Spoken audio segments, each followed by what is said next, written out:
right. And we continue forward. So we've actually covered all of the network security stuff that we're going to cover.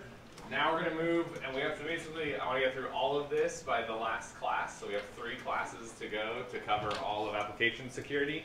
Not to terrify you, but there's 233 slides here. A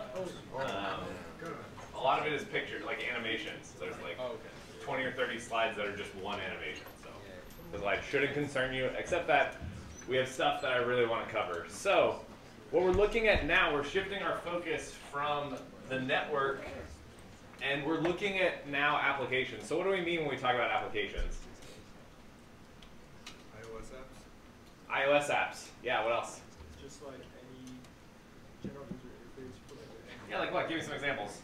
Like email clients. Or Your email client, like Outlook. What else? iOS applications. That was one. Android. Android applications, so mobile applications. What else? Browsers. Yeah, so, and actually, basically this ties in very nicely with the network stuff that we looked at, because who is generating that network traffic? Operating system? Kind of, yeah. Applications. Applications, right? There's some application, and maybe you, the user, asked for something to happen, but fundamentally there's an application running on both the client and the server that are using the network to communicate. So, and this is kind of important to think about, because we're going to start off with thinking about, well, what are applications? How can we influence their behavior? Because that's how we can eventually exploit them. And what does that mean for us as an attacker? So basically, you can kind of separate it into 2 categories: local applications that are running on your machine, and remote applications that are accessible over the network. Why is that difference important?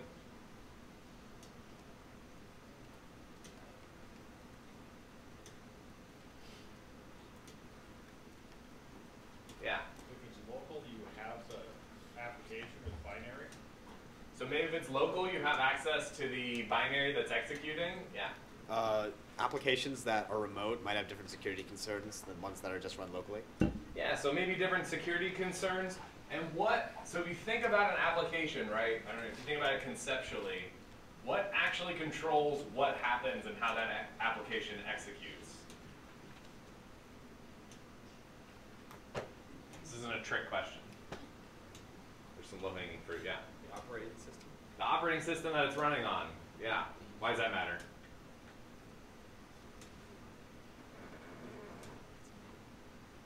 Somebody else? Yeah. Well, like as an example, if it doesn't have root access or root authorities, then the operating system might stop it if it's trying to do something. Ooh, okay, that's cool. unsafe. Okay, yeah, so then that maybe depends on the behavior of the operating system and what the application does, so maybe there's interactions there. What else?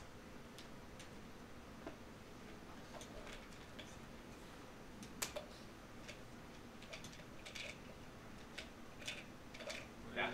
Different operating systems have different ways they were built, so they operate. Possibly, so you can have different operating systems implement the same kind of system calls or standards differently. Like, what about more concretely? Like, what actually dictates what happens when to an application? Yeah. The code of the application, right? You write the code. Somebody's written the code of that application to do something. You'd agree that that informs how it executes? What else? So what else controls kind of how that code executes? Or another way to think about it is what branches through the program the code takes. Yeah.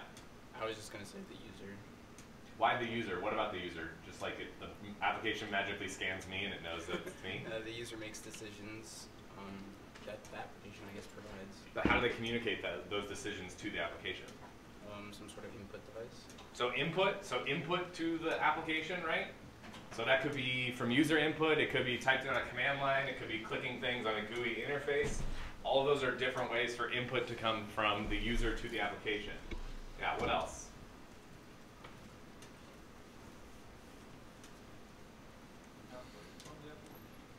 The output of the application? I don't know if I agree with that. Another way to think about it is how is the output of the application generated? By the application. Well, it takes in Yes, by what of It the? takes in the input, processes through its code, and then. The input and the code, right? So you can think of it in terms of data or inputs, right? So you have an application, it has some code. You have different ways of feeding input to that application, but fundamentally those inputs constitute, and along with all the other things that we'll talk about in a second, about the operating system, what about is configurations important? Yes. Yes, why?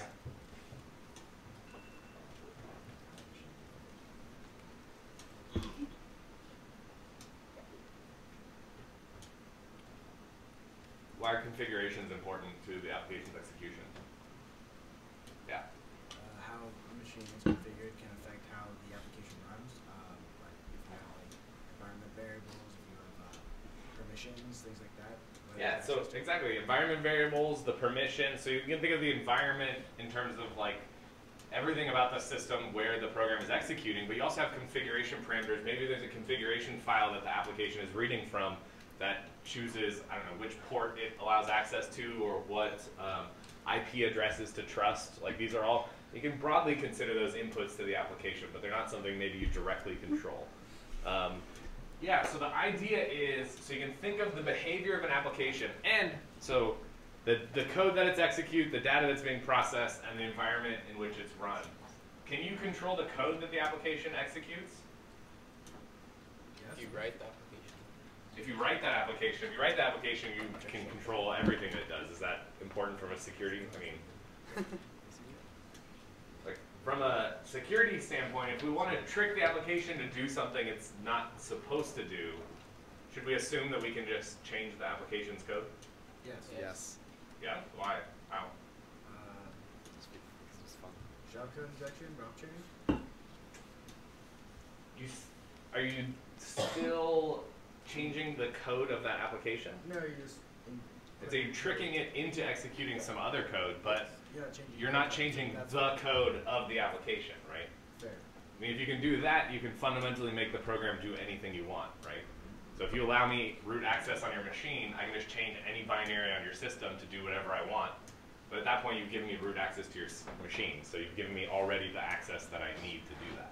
Think about a system running on a remote machine. Do you have the ability to change the code that is running on that machine? If you find it. Huh? If you find the machine. If you find the machine, but you can't, it's remote. That's the whole point of remote. If you have access to it. If you have access to it. But if you can edit the, I would argue that if you can edit the code to an application, it's already game over. Right? So how could you possibly secure assist, like, if you think about maybe Apache, you could say, well, yes, I just get commit access to Apache and I insert my own backdoor, and then I get access to every single Apache install around the world. Which is not to say that doesn't happen, but that's a much more intensive process than thinking about how can I break into that specific version of Apache that's running on that system. Yeah. What about like the submission server? Isn't that, you're technically, it's like a remote machine, but we're writing the code that is executing on it. Sure, have you broken it? No? Has anyone? Is that a challenge? Nobody's done it yet, so. Well, Didn't ask if it's extra credit. Sure, why not? You should be doing it because it's fun, not. but didn't you say not that it's extra credit. Can we actually try? I don't want to be punished. Did I say that at the beginning? Yeah. If you found bugs in the submission system, you could get extra credit. But This is the same submission system I've been using for 3 or 4 years in grad classes and undergrad classes, and nobody has yet broken it. Yeah. But isn't aren't our like next assignment running as root because of the SCAPI or whatever? Because Yes, of you have to packets? do it very carefully. I still posit that it's you still would not be able to break out of it, but you could cause some problems. That's why like you could like do some denial of service, but you can't like get access to everyone's grades or anything like that. I'm fairly confident in that. Yes, I am. Yeah. So, but you think about, okay, take that as an example. So how would you try to exploit something like that? You just trick me to change code in the system? That'd be one way. You need to deploy that code first.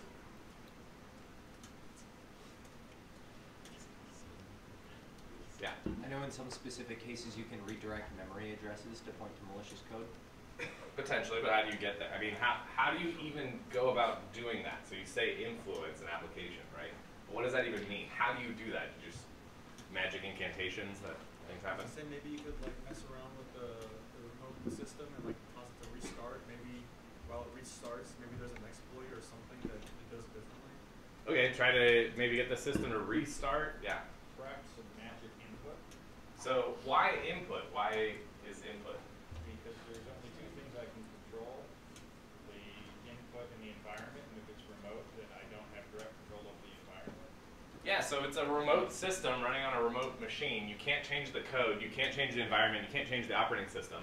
The only thing you can change is the input that you give to that system, right? And then trying to trigger some kind of vulnerability or something that we'll look at, yeah. What if I do what the Russians did, like put a USB like in a shop that'll hack the remote system? Yeah, that is a different way of doing that. I still think in this case, well, USB drives don't auto load, so you need another vulnerability that would exploit the operating system to get that to automatically exploit it when you plug it in. I'm not saying it's impossible, it's probably possible, but What would be a normal USB? Like a USB that prompts an exploit that no one's ever found, stuff like that. that would be very difficult, I would say. So basically, the way to think about this, and we think about what we're looking at now in terms of the CIA triad, we're really looking at things to violate confidentiality and violate integrity, I guess, or violate availability, but we won't focus so much on availability, getting things to crash in this case. And it helps if we think about, and this is what, going back to what we're talking about, thinking about conceptually, what is an application? So if you think about conceptually, an application is code running somewhere, and what can influence that execution? It could be the environment, and here we mean very specifically in terms of like a Unix environment, what kind of things are we talking about here?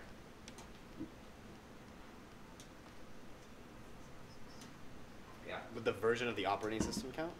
I'd say the operating system is a bit lower, so it's not like part of this environment that we're talking about. Yeah. The tools and machines, like compilers and stuff like that. I'd say that's lower level than what we're talking about. So we'll talk about the file system and all that stuff in here because those are different things that are on the system. Yeah. Services being run on it? What was that? The services being run on the environment? No. So more specific environment rather than thinking generally, more specifically. Yeah. Would it be like what coders are in it? Like the Java environment? Would it be like Interesting. So the Java, I would say the JVM is actually part of the application. So that would be part in there. Yeah. Would it be like the config of the application? Possibly. What about you? Said something about environment. I'm gonna go back. Environment variables. Like, what does that mean? So they're values that the application can access that are specific to the system. Like, what are some examples?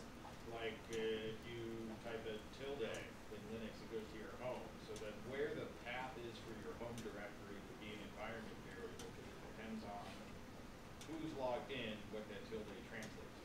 Yeah, so the environment here, we specifically mean, like, in a Linux environment, let's see if this will work. I have no idea.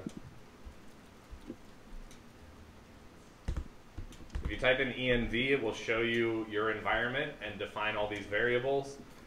Some important things are like home. So this is the home directory, and this is exactly what happens when you do like cd tilde.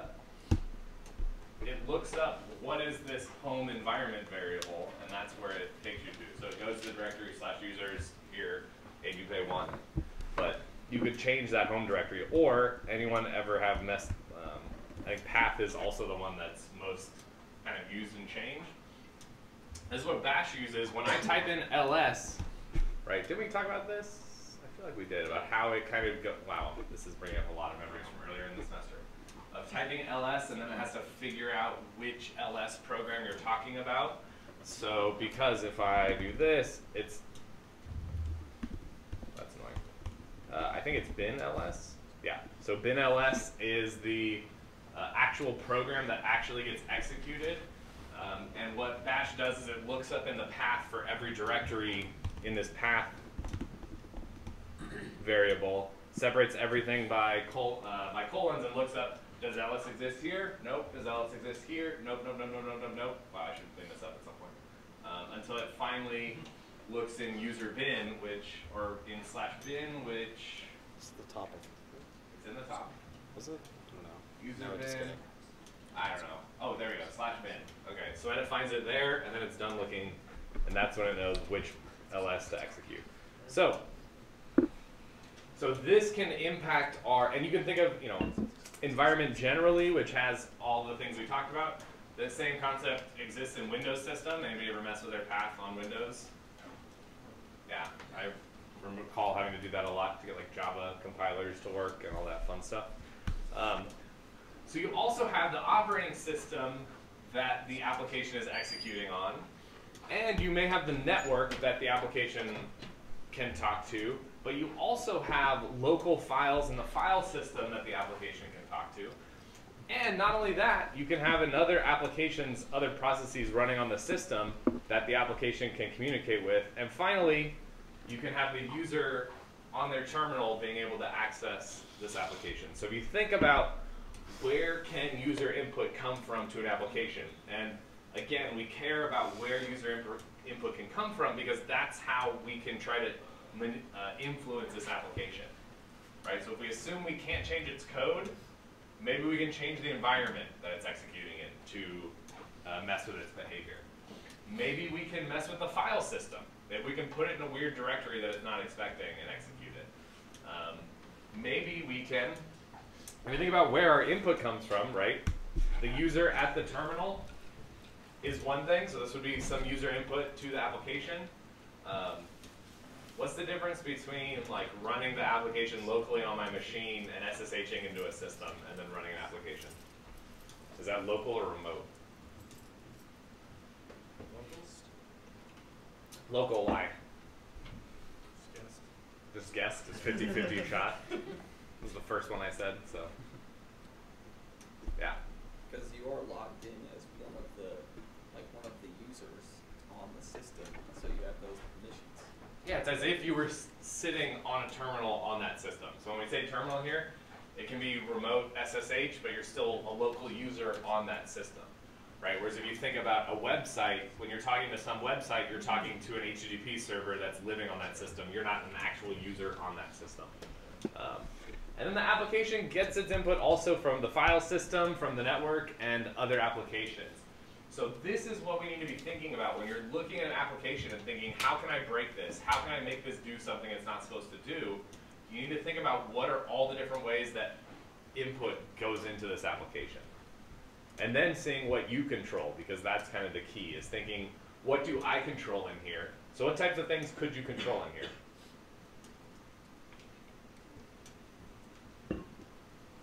Yeah. The hardware? The hardware, maybe, depending on the system. You may control the hardware. What else? What? The file system. The file system, you can control parts of the file system. Again, it depends on, you have access to your files that you control. If you're not root on the system, you have a limited access, so you may not be able to control everything. What else? What was that? The terminal, the input, right? Assuming it's a local application that you can run, you can interact with it that way. What else? Environment variables. Environment variables, so you may be able to control the environment. What else? Yeah. Network, you may be able to send packets, like if it's listening on a port or something, you can send packets as input. Yeah, you may be able to send packets to the application, or you may be able to get the application to talk to your application, so you can send it packets that way. You may be able to inject data into the network, right? This is why we looked at the network first, so you understand that the input that's potentially coming from here is the input that can come from the network is potentially untrusted. So what we're going to look at here is kind of application vulnerability analysis. And the idea is, how can we identify vulnerabilities in an application as it's deployed in a specific environment? And where can vulnerabilities or bugs come from?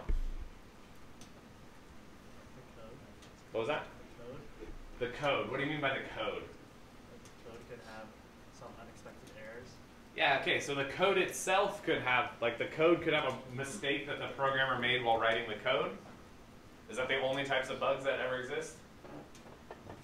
or security bugs? Yeah. Hardware? Hardware. So can you be more specific? No, I just assume that hardware could be something that would be vulnerable depending on how it was built. Okay, so the hardware. So this is when we think about deploying in a specific environment. If the system that it's deployed on has a vulnerability, that maybe could undermine the application itself. Yeah. Maybe the actual programmer or engineer built it properly, but a library they used had some bug in it. So maybe a library, so a third-party library, right? So you have the application itself, you have the application code, you have any libraries that the application uses, you have the operating system that is running on, you have the hardware that it's running on. Essentially, a vulnerability at any one of those stages could compromise the application. But what about even before the code is written? In like the design stage, they might have like overlooked something. Yeah, maybe they didn't think about access controls in the design phase, or maybe maybe they didn't specify, I don't know, password requirements, and so everyone just has the password, and it's trivial to guess. So you need to be thinking about vulnerabilities kind of at each of these stages. So we kind of think about them in terms of design vulnerabilities. So is there a problem in the design of this system? So you can think about a system that's coded 100% correct, but is still fundamentally insecure. So you can, the other example I like for design vulnerabilities is, anybody ever used like a coupon code on a website when you're shopping? Like reduce the price? Have you tried that code multiple times? What does it say? It said it's already been used or not. It should say it's already been used, right? But you can think of it, the design doesn't specify it. If you can continually submit this coupon over and over to reduce the price to 0, that's not really an implementation problem. It's not like some buffer overflow or weird vulnerability. The problem is in the logic and the design of the application. So there's a discrepancy between what the programmer thinks the code should do and what the code actually does. Lower than that, you have kind of implementation level vulnerabilities, where, which is kind of some of the stuff we're going to be looking at here. It mainly boils down to kind of trusting user input and having that have the potential to exploit the system. But even more so, we have kind of lower level even of deployment vulnerabilities. So this kind of gets into not necessarily talking about the operating system or third-party applications, but thinking about it in terms of, you've deployed this on a specific system. Is the system itself secure? Is the configuration of this application secure for what you want to do? Can you identify vulnerabilities there? So let's see. All right, let's look at implementation. So, all right, we'll actually skip these details here. It's important to understand the differences between being a remote attacker and being a local attacker. So again, what do we mean by remote versus local here? Someone who doesn't have physical access to the machine.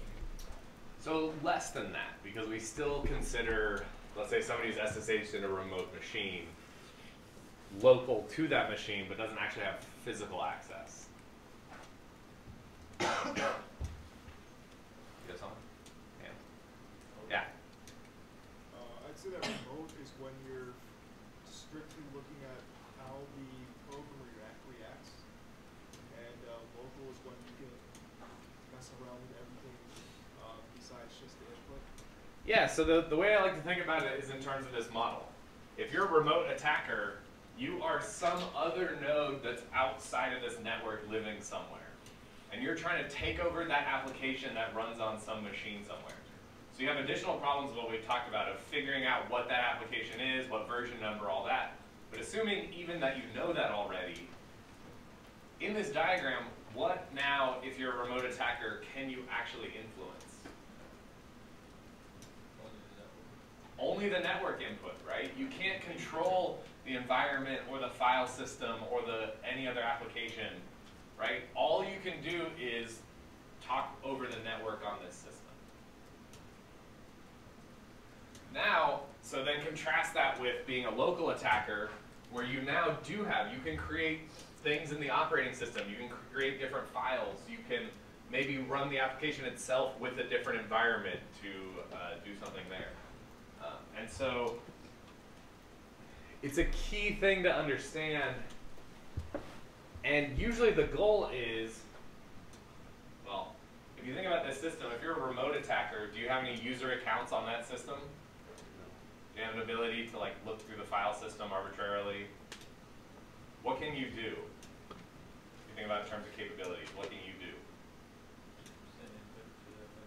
You can send input to the application and get its response, right? Fundamentally nothing else. So what you'd want to do in a typical scenario, you want to escalate from being a remote attacker to being a local attacker. So once, let's say you're able to compromise this application, you now can execute as if you were this application's user on the system. Now what can you do? Create new files. You can create new files. What else? Yeah. You can pretty much just manipulate whatever you want in the local system. Yeah, you can do anything. What, can you do anything you want on this system? Depend on the application. It depends on the application. And specifically, what about the application? The permissions that it has. Very close. Yes, I think that's close enough. Yeah, so the permissions it has are what, more specifically, what user it's running as. So what's the user ID of this process? If this process is running as root, congratulations, you've completely owned that machine. You can do anything on that machine. If it's running not as root, if it's running as some random user, you you've essentially escalated your privileges. I think we can all agree, right? You can view the file system, you can do all kinds of stuff, but you fundamentally don't own the whole operating system. So then your goal becomes you've moved from a remote attacker to a local attacker, and now you want to escalate from being a normal user to being a root user. So how do you try to, yeah, please. Oh, well, so somebody at the beginning of class mentioned that our homework for this assignment was running as root, but you Yes. said that we wouldn't be able to compromise the system if that were Yes. the case. How does that? You can, modern Linux systems have fine-grained capabilities. So you can be a root user with only the capabilities to have a raw access to a socket. So that's the only thing you can do. You can't edit weird files or do anything like that. And that's addition to other layers of security that are in that system. So, yeah. I was just gonna ask, did they patch that vulnerability with a log file dumping into the shadows file? Which one? I have no idea. You Hopefully. can like make a dump of your log, but applying shadow like a password with no password and a hash has no password. So you become root. Pretty much you overwrite the shadow file. Yeah, that's why capabilities are difficult, right? I mean, so the way at least this is set up, if your only capability is being able to read from a socket or to raw socket access, I think the one, you can't open up a root file for reading or writing. So you can only listen to that device. But yeah, that's part of the problem. I mean, that's part of the interesting thing is figuring out these capabilities. Like, do they have escalation parts in there? So yes, that is one mechanism that I'm using to try to restrict their access. But normally when an application is running as root, if you take over that application, you can fundamentally do anything as if you were root on that system. There's something else I was going to say. I don't remember what it was. Okay, that's not been important. All right. Cool. So, when thinking about local versus remote attacks, so local attacks are great because we have, oh, this was it. Okay, so, right, so how do we then escalate? So we're a local attacker. If we're not root, we must be one of the other user accounts on the system. So then what's our goal? How do we then try to escalate to root? Yeah. Find programs that run as root. So find programs, so setuid programs that run as root. We talked about setuid, right? Okay, I do remember that. So look at that discussion a long time ago. We'll talk about it too. But anyways, you look at programs that run as root, the setuid programs like change pass. You can look up all the setuid programs on a system and see if you can now, you're a local attacker trying to trick that application to doing something it's not supposed to do to elevate you to root privileges. You can also try to identify bugs in the Linux kernel itself. If you exploit one of those, then fundamentally you become root. You are the operating system. The operating system has total control. From there, So most modern systems, so you're running an application in an operating system, which is running in a virtual environment with virtual machines. So you can then even find exploits in like Zen or VMware to then exploit the hypervisor. So now you have access to every operating system that's running on that same hypervisor. Then you can even try to go further and get to like BIOS level and all kinds of craziness. So, but you have to like, you think of as you do this, it becomes more and more difficult or more and more expensive to do. But this is kind of the key thing. So in local attacks, we can manipulate the local interaction. So we have more fundamental ways to try to trick the attacker. Whereas remote, remote is usually more difficult to perform because we can completely take over a system or take over an application running on that system. Local attacks are more frequent because the attacker, they're more frequent, and I think in general they find out more of them. So if we were to then think about, okay, the life of an application, how does an application, how do you get from, well, how do you get to the end goal is some software running somewhere in an application? How does that actually happen? How do we get there?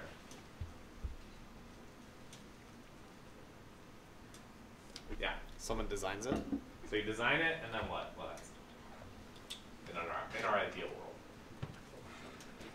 Something else. You'd have a project lifecycle, so you want to define your scope Sure. of this project, and then go through and do the design and implementation.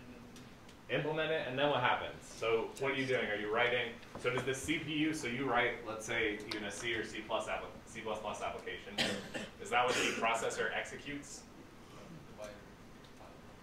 But do you write that binary? So are you writing ones and zeros? Yes. Are you writing hex code that the CPU will directly execute? Yeah. You write a C++ program and then a compiler. Yeah, so you write the code in a high-level language, right? And then, and this is kind of ignoring the design and everything because those are all separate things. Then we need to translate it into some, so it needs to be translated to some executable form and usually saved to a file. There's a whole thing here between interpretation versus compilation, but we're going to kind of ignore that for now. Then what happens? Okay, so now we have bytes on a disk that represent kind of the logic of our application compiled down to something that the CPU can hopefully execute. Then what happens? You want to test it? No, I want to run it. Yeah, well, I need to run it to test it, so yeah. I mean, technically if you're writing this, yes, but we're ignoring some steps. Well, you run it and then the operating system loads it up into the main memory and then like reads line by line the operations of it. Okay, so yeah, so somehow we need to get, so this is the important thing, right? So if we think about a CPU, what does a CPU actually do and operate on? Instructions. Zeros and ones, and how does it do it? Adds, shifts, subtracts, compares. So those are the operations, but how does it actually, like, what is it operating on? Registers? Registers and what else? Memory? Memory, right? So, I mean, when you boil it down, the CPU doesn't care about file systems or anything. Those are other stuff that kind of happen, or can happen in many ways. But if you boil it down, right, you have registers, which are basically little pieces of memory on the chip, and then you have your whatever memory. So somehow, in order to execute those instructions cannot be on a disk. They need to be in memory somewhere, right? So the application needs to be loaded into memory, which happens in most modern systems by the operating system. Will load once the user says, I want to execute this application. It takes that binary code, loads it into memory, and then what happens?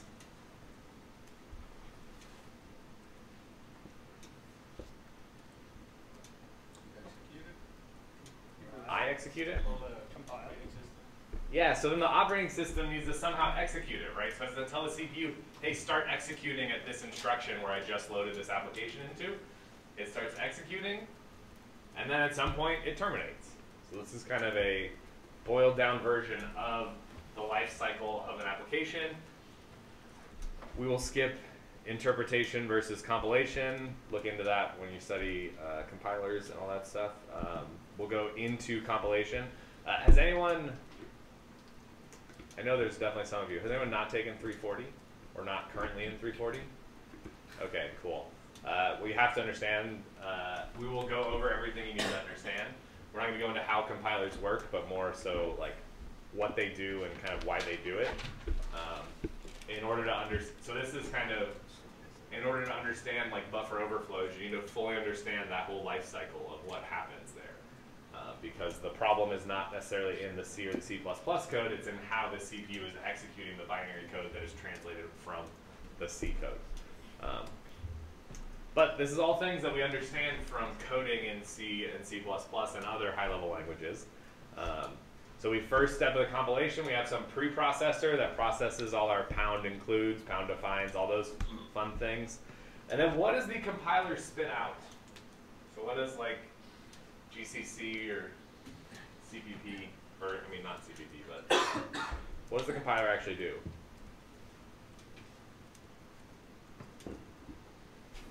Gives us like an What was it? Gives us like an executable. Well, what is an executable? What does that mean?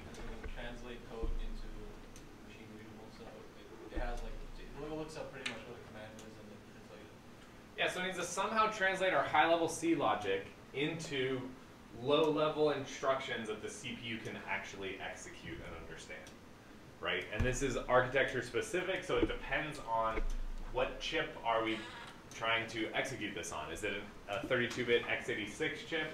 Is it a MIPS chip? Is it an ARM chip? Is it a 64-bit x86 chip? So one cool thing, if you've never done this before, if you want to develop a better understanding of what compilers actually do and what this code looks like, you can run GCC and pass the -s option, and it will not generate an executable. It will generate the assembly file of your original C or C++ program. Other thing is, so here, from here on out, we're going to be looking at basically exclusively x86, so which is 32-bit. So most modern systems that you're running on now are 64-bit, so you just pass the -m32 option to create 32-bit executables. So you can kind of follow along. Cool. Okay, so once we're here, at this point we just have assembly instructions. What do assembly instructions look like? One line. Like in general, like One-line instructions. that do what? Like, yeah, so They're like add two registers together. yeah, add EAX to BAX and put the result in EBX or whatever. So you just have all of these very simple memory operations. I mean, you can basically do everything from that.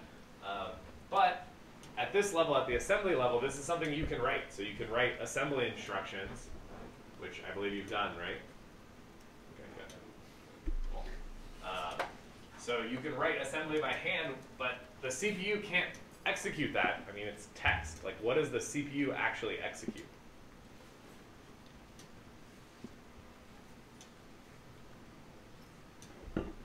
Yes. So it executes like binary. Yeah, binary. What is that like?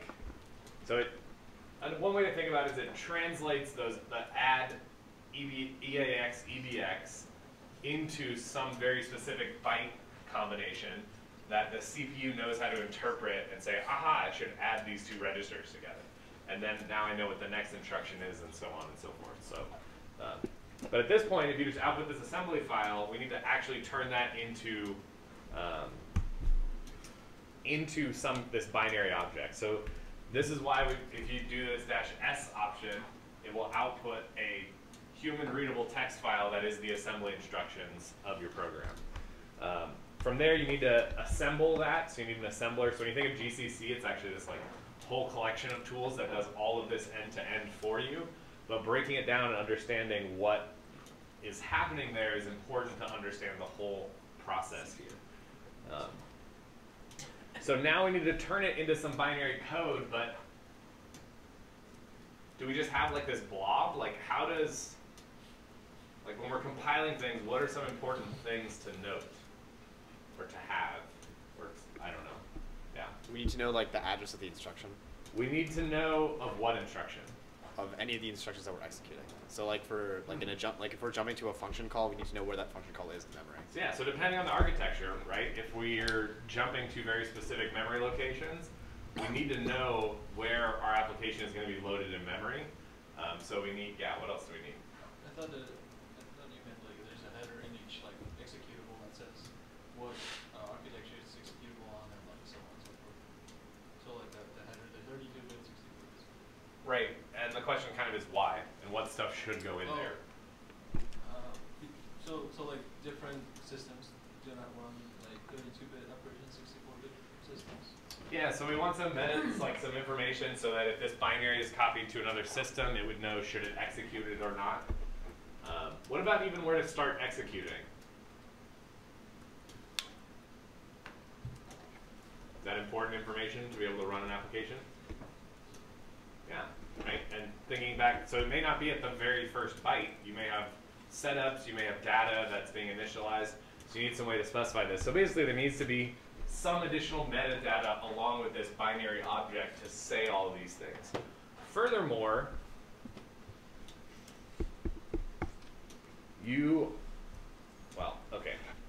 anyways, so all this kind of information about relocation information, so if you do move the binary, so this actually allows the binary to be position independent, so you can move it around, which is possible.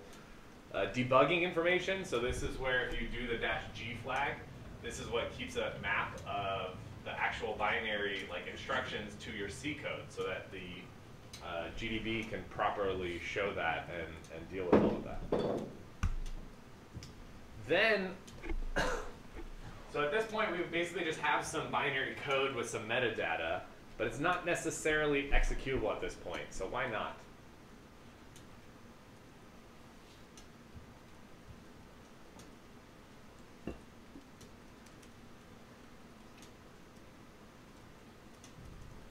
Does it have to do with, so at this, even though we have like binary, we don't necessarily know like where it is in memory? Like we haven't loaded it into memory yet.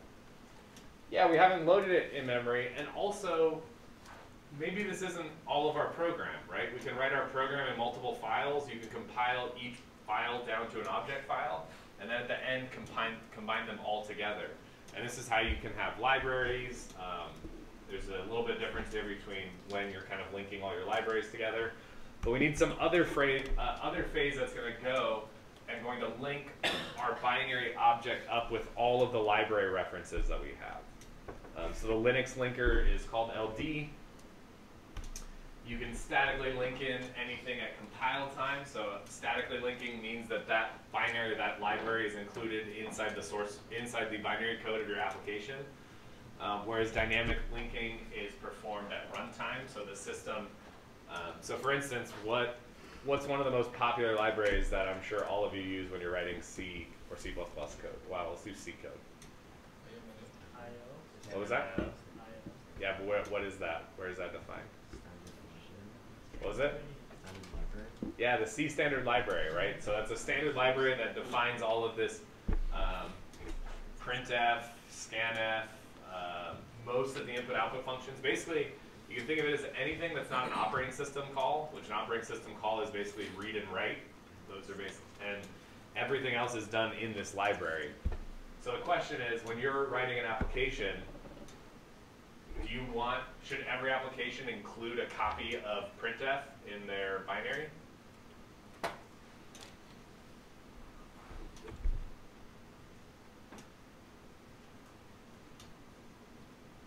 I'm seeing heads nod in different directions. Does somebody want to argue for one side or the other? There's no right or wrong answer here.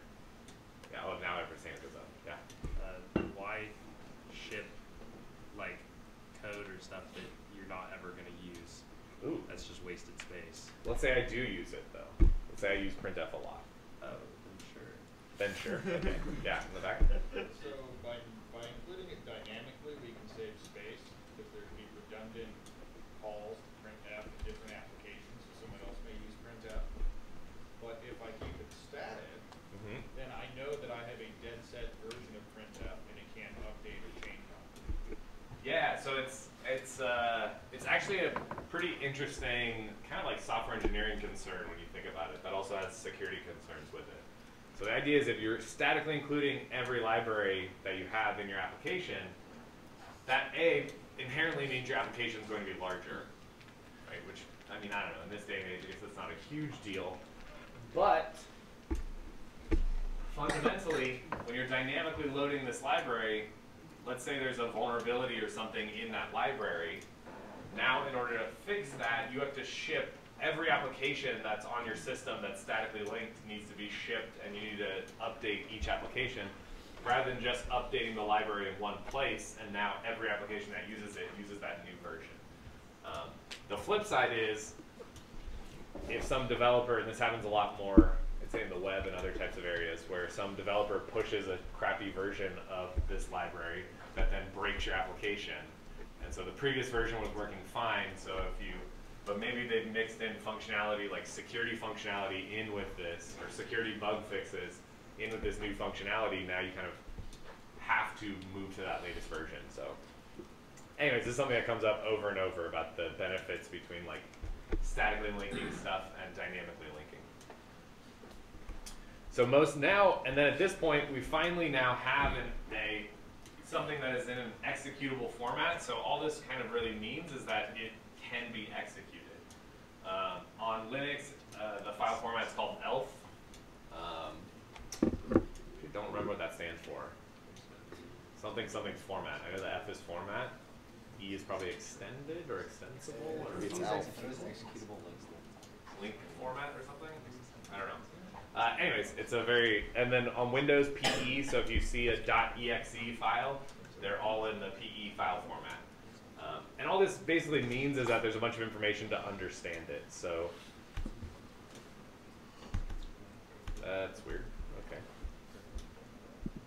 Wow. Okay, cool. So the ELF, so we're focusing on this class on Linux, and we need to understand how this happens so we can start to dissect various parts of a binary application so we can understand how to exploit these applications for our own nefarious gain.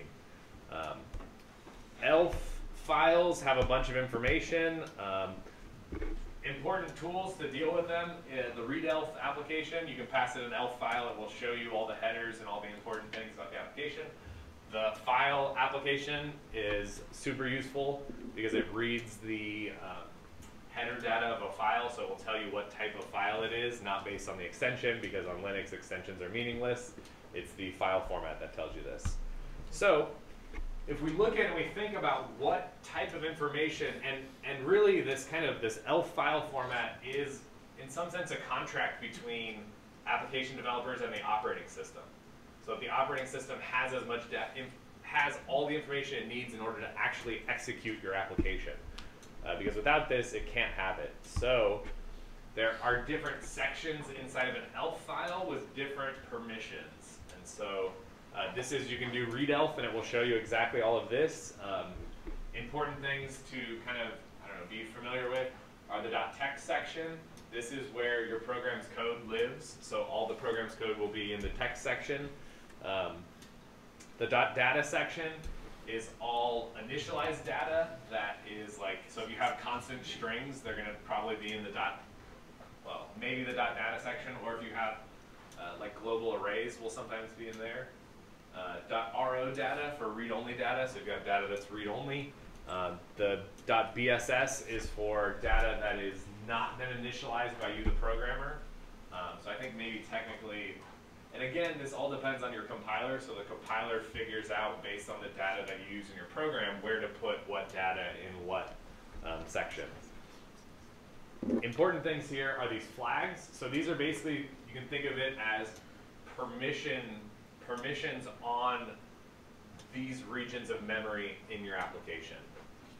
And what this says is that the important point here is the executable, like the exec instruction. This means that in the text segment, you can execute instructions here. It means that, what that also means is you can't write. There's no write to that section, which means that you can't overwrite your own code. You need to do fancier things or change those permissions if that's actually what you're going to do. Similarly, with the read-only data, it doesn't have the write flag, which means you can't write like the operating system will cause a, let's see, is it the operating system? Let's say an interrupt will be triggered if you try to write to read-only data, for instance. Cool. Any other questions or any questions? So text segments, you can look at each application and each binary will have different, can have different sections. So you can look at some of your favorite applications, or actually better yet, compile your own applications to look at them and try to see what the sections are. This helps you get much more familiar with what's going on. Questions? All right, crash course in assembly. So, assembly is very easy. I think it's really important to learn in general because this is how computers actually work, right? This is how they, I mean, it's very nice for us to stay in our computer science theoretical program level, but actually something has to execute all these all these high-level concepts. And so being able to actually look at a program and understand what's going on is really important. So x86 is actually really interesting. So this architecture has been around a long time. It was originally for the 8088 and 8086 chip. So it's been around a long time. It's been used in a lot of different CPUs. Does anybody know that it's actually a lie that I just told you, that modern CPUs actually execute like x86? Does anybody know what actually happens? Yeah? Isn't it virtualized on top of RISC? Kind of. Can you be more specific? Yeah, so it turns out, so you think about it, it's kind of crazy. Like, we've been using this exact same architecture for a long time.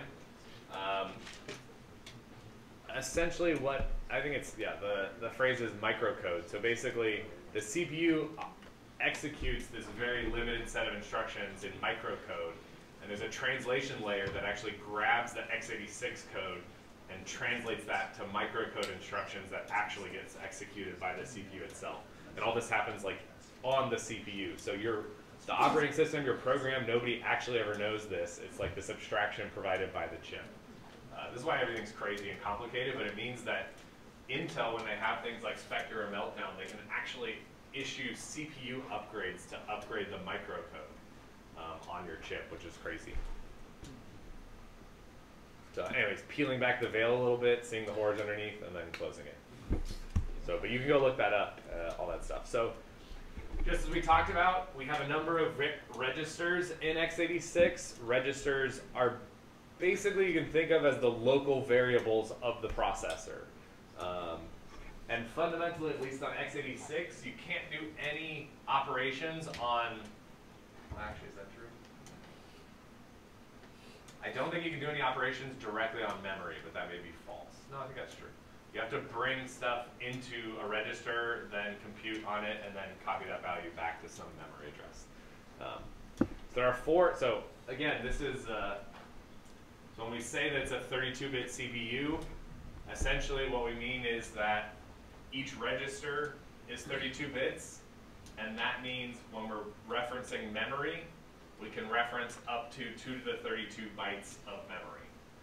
So that's where you get, and that's actually one of the major reasons why we moved to 64-bit architectures, is because it was impossible to reference more than 4 gigs of memory in a 64-bit application.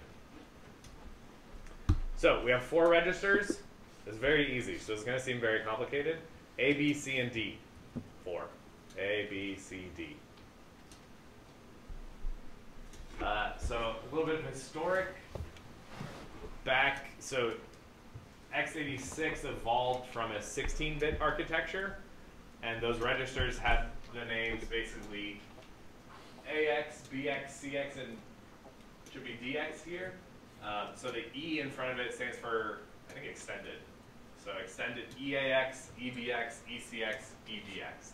Those are the 4 registers that we care about, general purpose registers.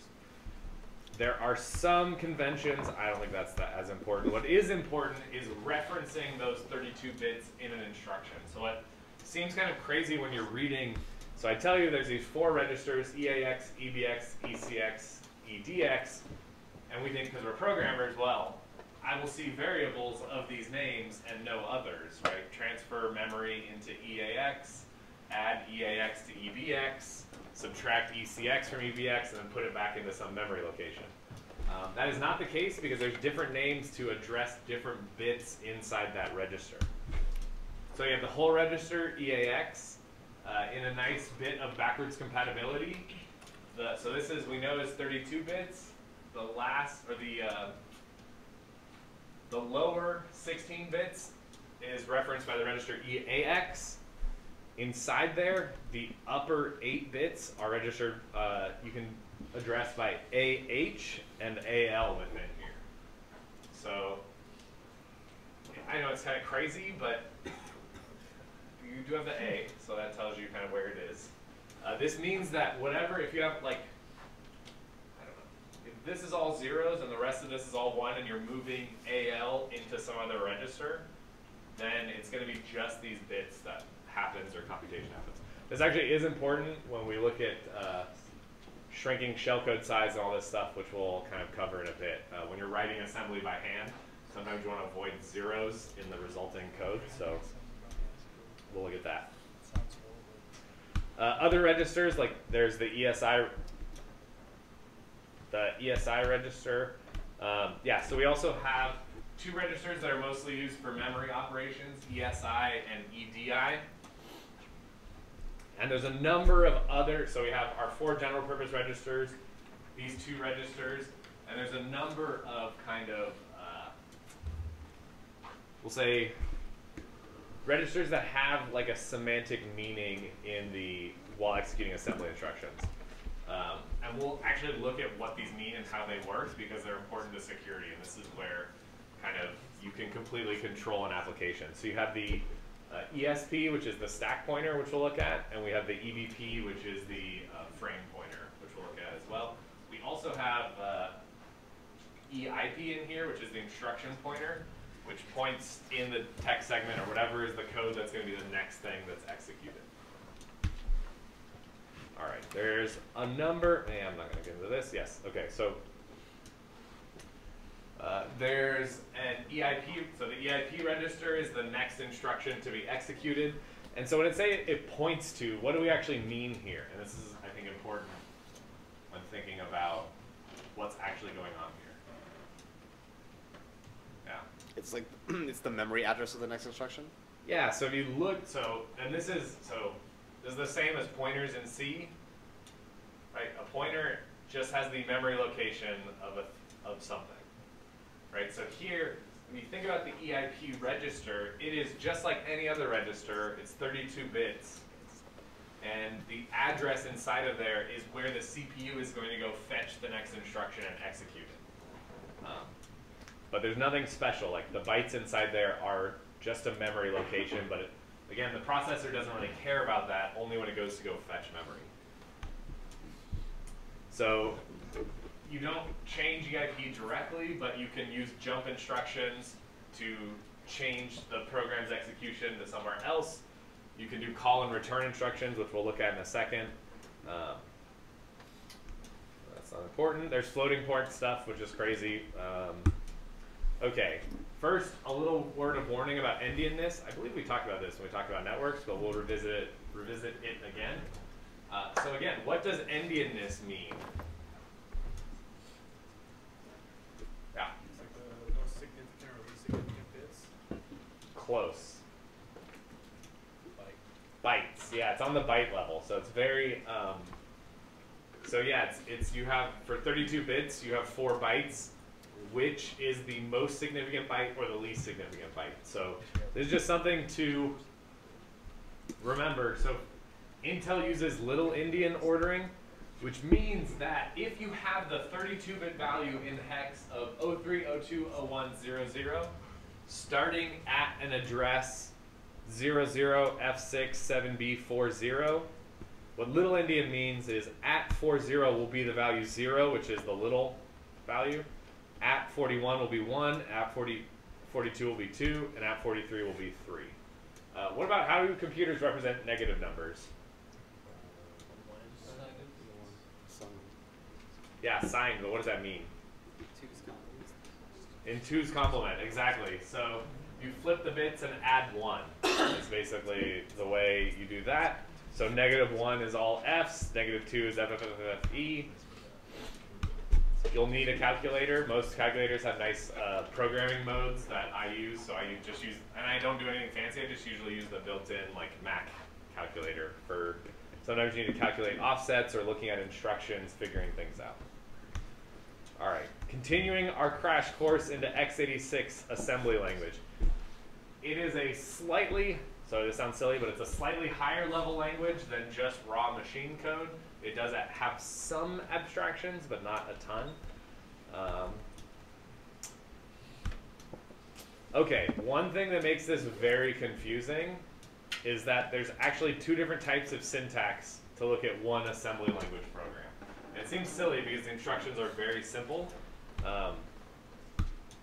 In one, like AT&T syntax, you'll have whatever the instruction is, like add, and then you'll have the source register and the destination register. So for instance, you'll have add EAX to EBX, and implicitly the destination means put it back into EBX. Intel syntax is the reverse, to make it super complicated. So you can change this in this class. There's huge fights about what's the proper way to do this, blah, blah, blah. Honestly, it doesn't matter as long as you know what you're looking at. It's not like, we'll use AT&T syntax for now. Use whatever you want. I mean, it's in the slides. The easy way to tell, and this is my cheat, if you're looking at some code, you don't know which way the syntax is, look for the constants. We'll look at what a constant looks like. I believe in most syntax it starts with a $sign. So if you have a constant value of 10, you can't move a register into 10. You can move 10 into a register. So you just look where the constants are, that tells you. It's very easy. It's not, I don't know. I honestly, I look at like both. It doesn't really matter as much. So now the question becomes, how do we actually address memory? So how can we do something like move memory from one location into a register? Okay, wow, this is not great. Okay, I'm going to go by example. So,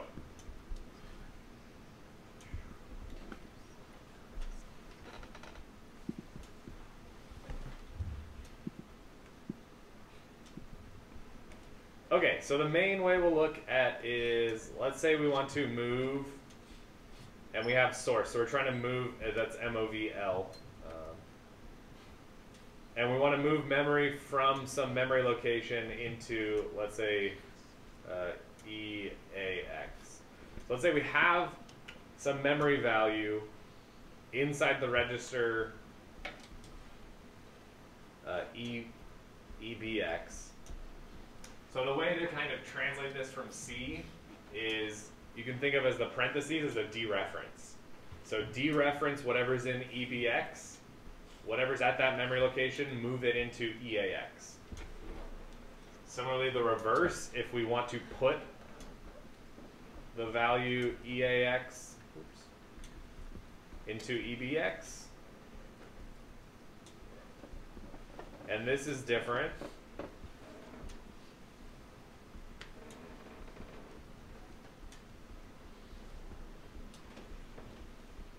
So how do we read this third line? Just move EAX into EBX. The percent sign is this syntax's way of saying it's a register.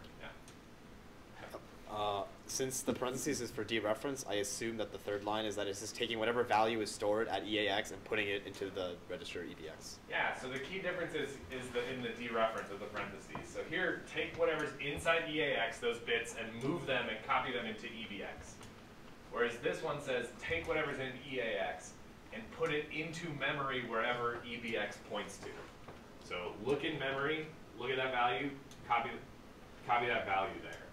And now this could cause an interrupt to trigger if we had some illegal memory access, we're trying to write to memory we can't write to or we don't control. Similarly, this is the reverse of reading it into EAX. Now, one thing we'll often see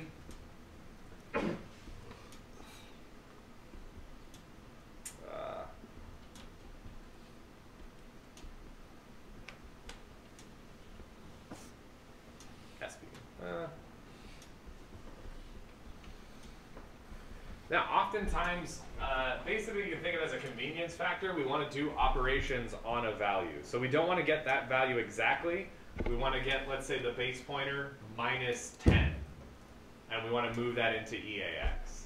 So we want to dereference EBP, get that address minus 10 hex, which is 16, and move that into EAX. So this is the syntax to do that. The syntax is actually quite complicated because you can have a starting address, an index, a scale, and displacement, but mostly what you'll see of what's important is something like this. So move EBP minus 8, because we'll see this actually means that it's a local variable. So move a local variable from the stack onto a register. Copy the contents. So the thing that we'll look at here, so the $sign here means a constant value. So this means literally copy not what's at the location 804 A0 E4. It says move the value 804 A0 E4 into register EBX. And this, so how do we think this differs between this? Yeah. The second one is going into the memory location specified by that hex number. And Yeah, then putting so that go value. dereference that memory location, take whatever those 4 bytes are that are at that memory location, and copy them into the EAX register. Questions on this? This kind of help you decode when you're looking at this stuff. All right, there are various number of, this is kind of a way of looking at what are the types of operations. What we'll look at here are not, we're not going to use all of these, so it's not like I expect you to learn everything here. But push and pop are important ones. All kinds of arithmetic operations, add, subtracts, multiplies, divides, increments, decrements, logical operators, ands, ors, XORs, nots. Control transfer, so this is kind of important. We'll look at exactly how call and return works. We have jump instructions, int and iret. Int is trigger and interrupt. And basically you can do a comparison instruction, like compare 2 values and jump if they're not equal, or jump if they're equal, or jump if they're greater than or equal. Some input, output. We'll look at one, so there's an instruction to do nothing. Anybody remember why there's instructions to not do anything? It seems kind of weird. Waiting? Yeah, when do you need to wait, or when might you need to wait? Yeah. I think if you're like doing a branch instruction, the processor will load up the next instruction, but then if it turns out you don't need to do that, then you have to clear your thing. Yeah, it depends on the processor, but if the processor doesn't handle pipelining correctly, after a branch statement, we may need a couple NOP statements in order to handle that ourselves. Modern OSs don't need to do that, and your compiler handles all that for you. Okay. Now, okay, cool. So, how do we get our applications to actually do something? Let's say we just want to write an application in assembly. How do we get it to do stuff?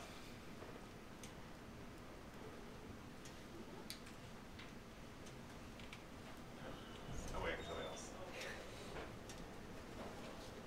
Yeah. After you wrote it in assembly, compile it and execute it? Yes, compile it, execute it, and then what? How does it do stuff?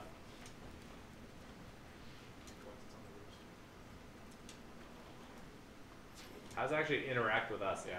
Like, isn't there like a read and write that the program can talk to the OS? So like read inputs from the user and write outputs like pushing or whatever? Yeah, fundamentally we need to be able to talk to the operating system. We basically have to ask the operating system to do stuff for us. So if we look, if we look at, I know this is a BSD system, but no. Okay, should be the second section. Yeah, so read is a system call that takes in the file descriptor number to read from, a buffer to write the results to, and the number of bytes to read from. So in our application, we need some way to signal to the operating system, hey, we need you to do something for us from our application. Normally, libraries take care of this. That's what I mentioned with printf and all these things. But fundamentally, they don't do them themselves. They have to ask the operating system. And this is all input-output. So on Linux and x86, triggering an interrupt, if you do an int80, that will call the interrupt and call a system call. But if you look through and if you Google for Linux system call tables, you'll find over 200 different system calls. So we need to have some kind of protocol to talk to the operating system to be able to say, which system call do I want you to do? Do I want you to read, write? How do I do that? And so the way you do that is you specify which, there's just a table you look up of which system call you want to call and put that in the EAX register. So if we want to write a nice hello world program in assembly without using any libraries or anything, we can write an application with, and we can say that we want to string hello world in our program, and we'll call it HW. In our text segment, we also need to tell the compiler which main is just like a main C program. This is where we want to start executing from. So it turns out if we look up, that read system call is system call number 4.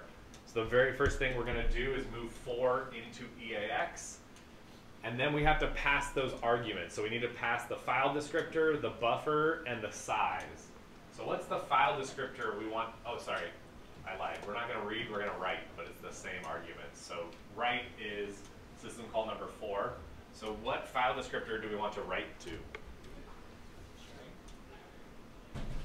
Yeah. Standard output? Standard output. So what are the 3 main file descriptors? This is something you should learn and burn into your head. What's 0?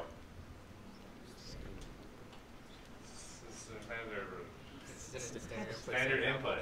And then 1? Standard output? Standard output. And 2? Standard error. Standard error. Yeah, it was process of elimination, but you still got it anyways. And so we need to say that we want to write to standard input. And so we move 1 into EBX, and this is just the protocol. We move the address of the string hello world new line into ECX. And then what do we put as that last parameter? What do we have to tell the operating system? Syscall. The number, so we need to, you guys can see this. All right.